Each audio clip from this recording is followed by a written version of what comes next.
So, how do you feel about this?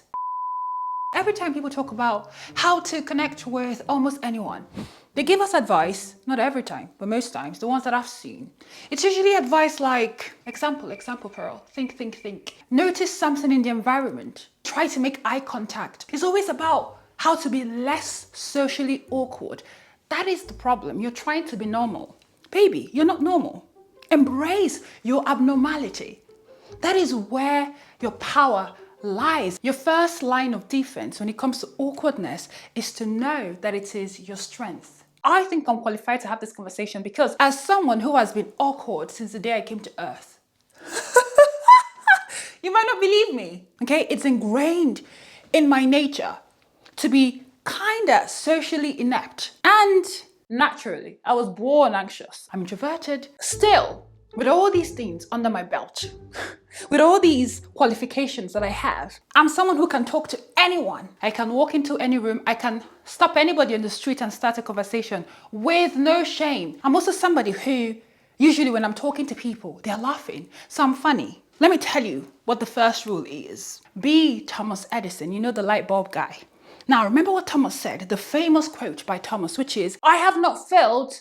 I've just found 1,000 ways that don't work. Some people say 10,000, but I heard it said 1,000. So Google it. Treat connection, treat talking to people as a collection of failures towards success. I'll give you an example. My natural instinct when I talk to people I don't know is to ask them one offhanded question. So, how do you feel about this? Have you ever had an existential crisis? And this is really intense for a lot of people. I admit, I'm not having these conversations so that I can be successful in having connection. No, I'm having these conversations to gather evidence of what doesn't work. Not just for them, but what works for me. It's because I have practiced being my really intense questioning person to a lot of people that I know that some people tend to close up or clam up or feel too overwhelmed when you go with really deep questions. But also, I know that I can never like small talk. You will not catch me sitting in a conversation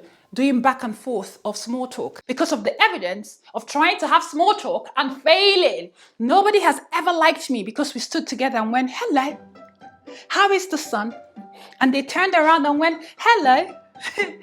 I think the sun is okay. And I turned around and went, well, did you have breakfast? And they turn around and go, no, I had lunch. I would just as well jump off a bridge.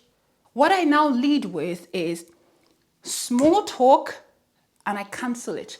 So, example, I say, oh, what do you do? And right before they reply, I go, actually, I don't care.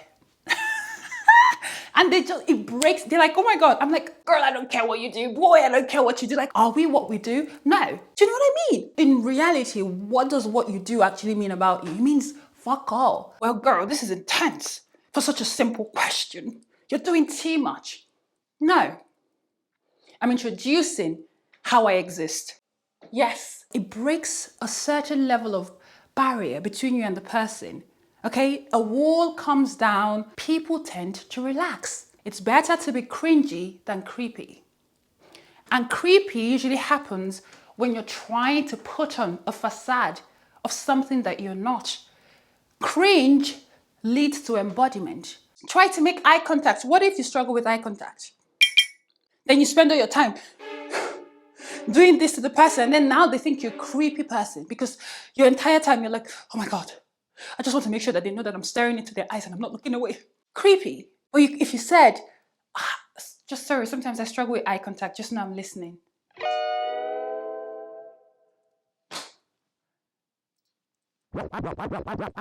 Now they don't have to guess. They know.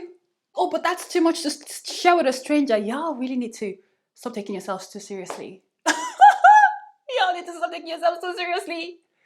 Okay, someone thinks you're weird and so what? Who isn't? Girl. You have to view conversations and connecting with people as scenes, not episodes. So when you meet people, let it be less about the whole entire story and about just that moment. It takes away the pressure. Listen, as an actor, one thing that we learn is that when you submit an audition tape, that's the role. You've done it. Close that chapter. If you submit a self-tape as an actor and you keep thinking about what will happen after, oh my God, when are they going to call me? They said the callbacks will be in 2 weeks. Oh my God, what if I don't make the cut? You're going to be very, very miserable because that is the job. The job is auditioning. Acting is auditioning. So it's the same thing here. It doesn't matter if you make the connection. It doesn't matter if they talk to you later. It doesn't matter how they see you.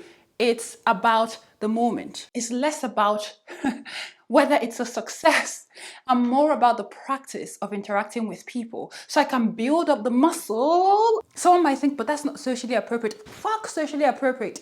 I'm trying to have human connections here. Y'all don't get it. The problem is that all of us are trying to be the same.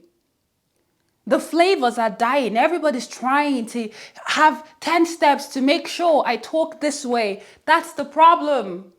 Y'all, the more people are honest about what it's like to be human in their own way, the more flavor our world has, the more tolerance we develop for people, the more space we have for people to connect.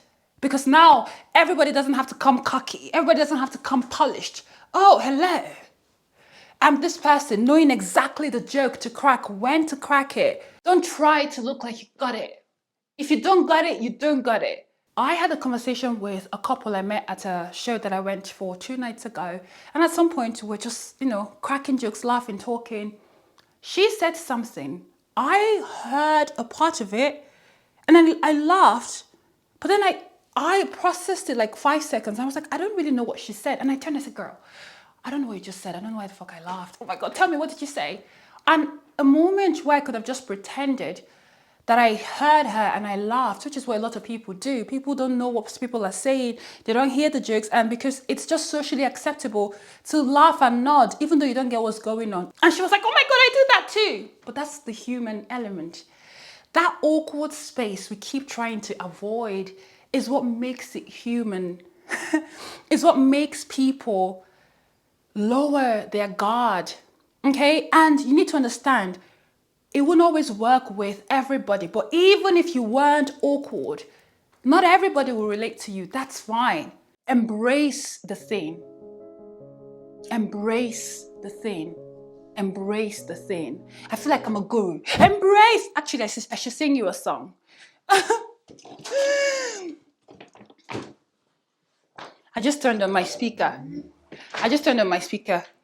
Let me sing you. Can you hear me? Yes. Embrace the thing. Embrace the thing that makes you you. Embrace the thing. Embrace the thing. Embrace the thing that makes you you. Hey! Embrace the thing. Embrace the thing that makes you. Oh my God, I've kind of missed y'all, man. And I haven't made a video in a few weeks. I was busy. Anyway, I'm gonna go. Very. Have I said everything on my notes? Let me check. Because I be saying shit, I be forgetting. Are you awkward? Shy? I made all these notes, I scribbled. Yo, I'm so funny.